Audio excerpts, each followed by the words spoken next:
हरि ओम हरि ओम हरि ओम हरि ओम हरि ओम हरि ओम हरि ओम हरि ओम हरि ओम ओम ओम ओम ओम ओम ओम ओम ओम ओम ओम ओम ओम हरि ओम ओम ओम ओम हरि ओम ओम ओम ओम ओम ओम हरि ओम ओम ओम ओम ओम ओम ओम ओम ओम ओम।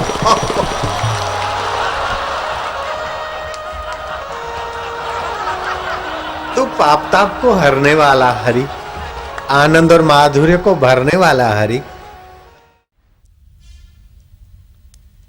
मैं देश विदेश में, अफ्रीका में, लंदन में, दुबई में, हांगकांग में जहां भी गया, और यहाँ देश में कई लाखों आदमी हो, चाहे 10,000 हो, चाहे 10-20 आदमी हो, लेकिन मेरे को उन 10-20 आदमियों के बीच भी एक सरदार हाजरा हजूर मिलता है। अभी यहां भी सरदार होंगे। सरदार हो तो खड़ा हो जाए। एक नहीं कई है। ओ देखो, ए देखो, मैं कोई झूठ बोलिया? ओ मैं कोई कुपट तो लिया परा? आलू और सरदार वो दुनिया के कोने कोने में, आलू कम वक्त तो रसोई घर में छुपा रहता है। सरदार बापू दे कॉल हाजरा हजूर मिलते सी। ये मिलिट्री कैंट है बापूजी, आपके लिए ये अलग एकदम वीआईपी रास्ता है। और बापूजी आप यहाँ घूमने जाएं, ऐसी हमने व्यवस्था किया। और वहां हम घूमने गए तो 10 मिलिट्री के जवानों के बीच एक सरदार आकर मत्था टेकिया। मैं क्या देख, मैंने उसको भी सुनाया, भाई आलू और सरदार दुनिया के कोने कोने में होता है बापूजी, तो कोला एक ने एक बंदा आ जाता है। तो जैसे मेरे सत्संग में सरदार हाजरा हजूर मिलते मैंने को, ऐसे जो भगवान का नाम जपते हो, भगवत कृपा भी उनको हाजरा हजूर उनके इर्द गिर्द काम कर दी है। हो सकता है कि सरदार बेचारा किसी जगह पर न भी पहुंच पाए, लेकिन भगवत कृपा तो पहुंचने में देर नहीं कर दी है। और मैं कोई झूठ बोलिया परा हो, कोई कुपट तो लिया कोई ना बापूजी, कोई ना हो। बापूजी आप सूक्ष्म बात करते हुए बच्चों जैसा हास्य विनोद करते हैं। अरे भाई, गांधी जी, काका कालेलकर और दूसरे मनीषियों का जीवन देखो कि गला डूब व्यवहार में होते हुए भी वे प्रसन्न रहते थे। दिन में 2-2, 5-5 मिनट करते, 1-8 घंटा तो हंसता हुआ चित्त होना चाहिए। आपकी लाखों लाखों नाड़ियां हैं, उन नाड़ियों को शुद्ध करने के लिए कोई साबुन आज तक बना नहीं, उन नाड़ियों को शुद्ध करने के लिए कोई इंजेक्शन भी नहीं बना, जयराम जी की कोई कैप्सूल भी नहीं बना। उन नाड़ियों की सात्विकता और शुद्धि के लिए कुदरत ने हास्य बनाया है। और वो हास्य जो हंस नहीं सकता है, वो तंदुरुस्त भी नहीं रह सकता है, और वो ऊंचा बुद्धिमान भी नहीं हो सकता है। मियाँ दुबले क्यों हो, चेहरा क्यों उतरा है? बोले सारे गांव की फिक्र है। भाईजान फिक्र फेंक कुएं में, जो होगा देखा जाएगा, तू मौज से रे। मुस्कुरा के गम का जहर जिनको पीना आ गया, ये हकीकत है कि जहां में उनको जीना आ गया।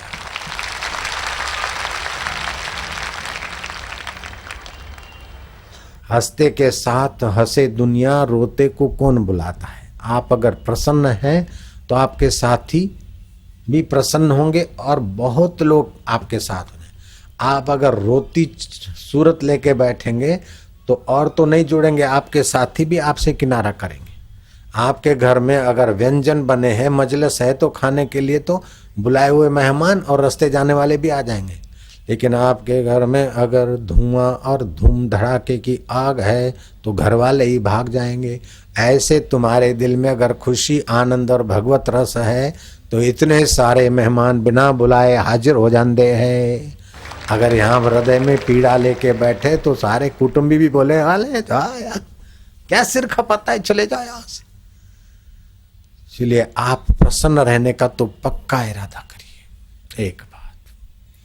दूसरी बात, ये प्रसन्नता भी 4 प्रकार की। ये छीछरी प्रसन्नता जो हास्य विलास, पान मसाला खा के ठट्ठा मस्करी करते, वो प्रसन्नता नहीं की बजाय वो भी ठीक है कि हा हा हा हा हा हो, ये ठाका मार के जो खाम खा का दिखावे का हंसी है, वो दैत्य दानव हास्य कहा जाता है। जैसे आपने देखा होगा रामायण महाभारत की सीरियल में दैत्य दानव हो हो हो हो हो हो हो हो हो हो हो हो हो, ये हु हा हा वाला हास्य दैत्य दानव हास्य अपने शास्त्रों में। वो परदेश घूम घाम के अब लाफिंग क्लबों के द्वारा अपने देश में आया। दैत्य दानव हास्य, जो नहीं हंसते उनके लिए ये हास्य भी चंगा है, हम इसकी बुराई नहीं करते, लेकिन सावधान रहना। जो सुबह हास्य प्रयोग में जाते हैं क्लबों में हास्य सीखने अथवा कहीं घूमने जाते तो 5-25 मिलके हास्य प्रयोग करते हैं।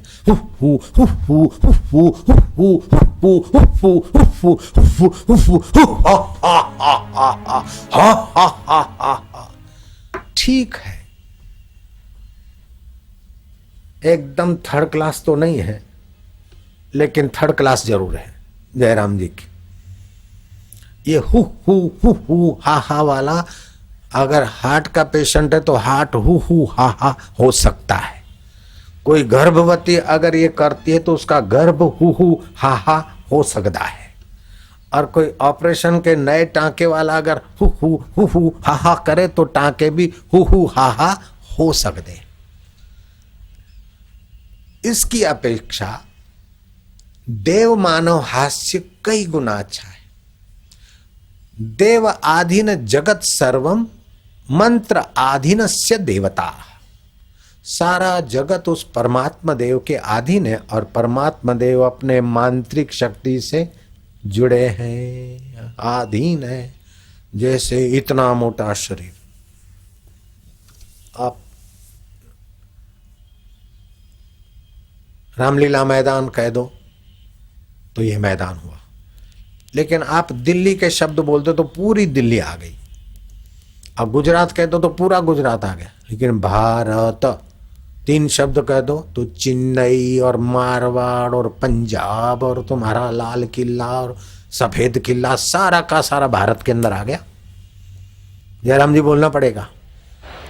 ऐसे ही भगवान का नाम और जिसमें ओम मिला है तो भगवान की आह्लादनी शक्ति, जीव और जीव की क्षमताएं सबको वर्ण करते हुए उस अकाल पुरुष की आत्मिक शक्ति के साथ आपका तन मन तादात्म्यकार हो जाता है।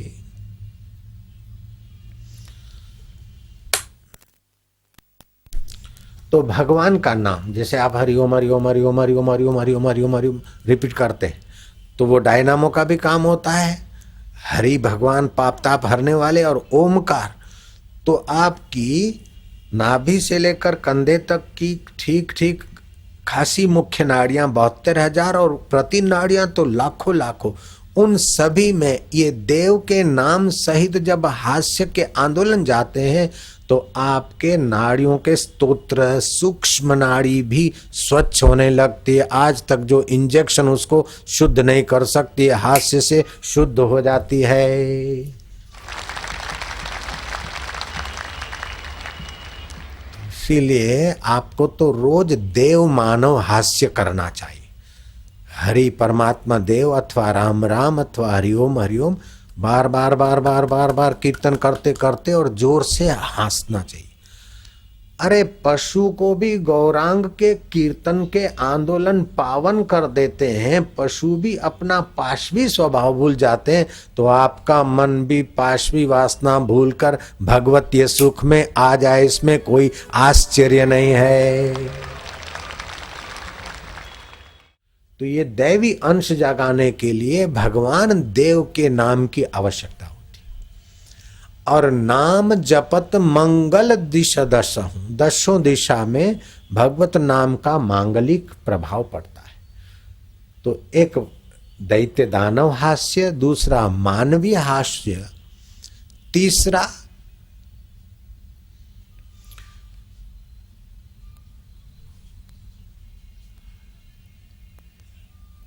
योगी हास्य।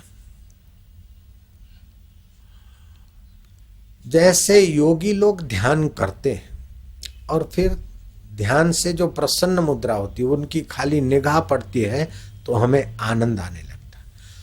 योगी योगेश्वर हास्य, जैसे श्री कृष्ण जरा सा बंसी बजाते हैं, हा हा हु नहीं करते, बंसी का नाद छेड़ देते और फिर एक नजर डाल देते हैं तो गाय चारा चरने वाली गायों के मुंह में चारा रह जाता और कृष्ण को देखकर प्यार बरसा रही।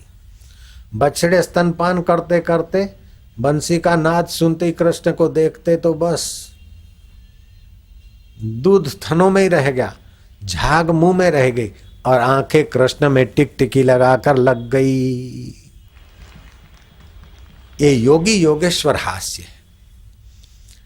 अब देव दानव हास्य नहीं हंसने वालों की अपेक्षा तो दैत्य दानव हास्य भी ठीक है, उसकी अपेक्षा देव मानव हास्य कई गुना अच्छा है, और उससे योगी हास्य, और इससे भी परम योगी योगेश्वर, जो योगेश्वर परमात्मा के आत्मा और अपने आत्मा से एक हो गए, ऐसे ब्रह्मज्ञानियों की तो नजर के लिए गुरवाणी में आया। ब्रह्मज्ञानी की दृष्टि अमृतवर्षी, ये अमृतवर्षी हास्य है। ब्रह्मज्ञानी की दृष्टि अमृतवर्षी, ब्रह्मज्ञानी का दर्शन वड भाग्य पावई, ब्रह्मज्ञानी को बल बल जावई। ब्रह्मज्ञानी मुक्त जुगत का दत्ता, ब्रह्मज्ञानी पूर्ण पुरुष विधाता, ब्रह्मज्ञानी का कथ्या न जाए अद्धा अखर, नानक ब्रह्मज्ञानी सबका ठाकुर। ब्रह्मज्ञानी का भोजन ज्ञान, ब्रह्मज्ञानी का ब्रह्म ध्यान, ब्रह्मज्ञानी की मत कौन बखाने, नानक ब्रह्मज्ञानी दी गत ब्रह्मज्ञानी जाने। मत करो वर्णन हर बेअंत है, क्या जाने वो कैसो रे। जिन पाया तिन छुपाया, जिसने उस ब्रह्म परमात्मा के सुख को, सामर्थ्य को, आनंद को, हास्य को पाया, उन्होंने छुपाया। लेकिन ये ऐसा अद्भुत है कि छुपत नहीं कछु छुपे छुपाया।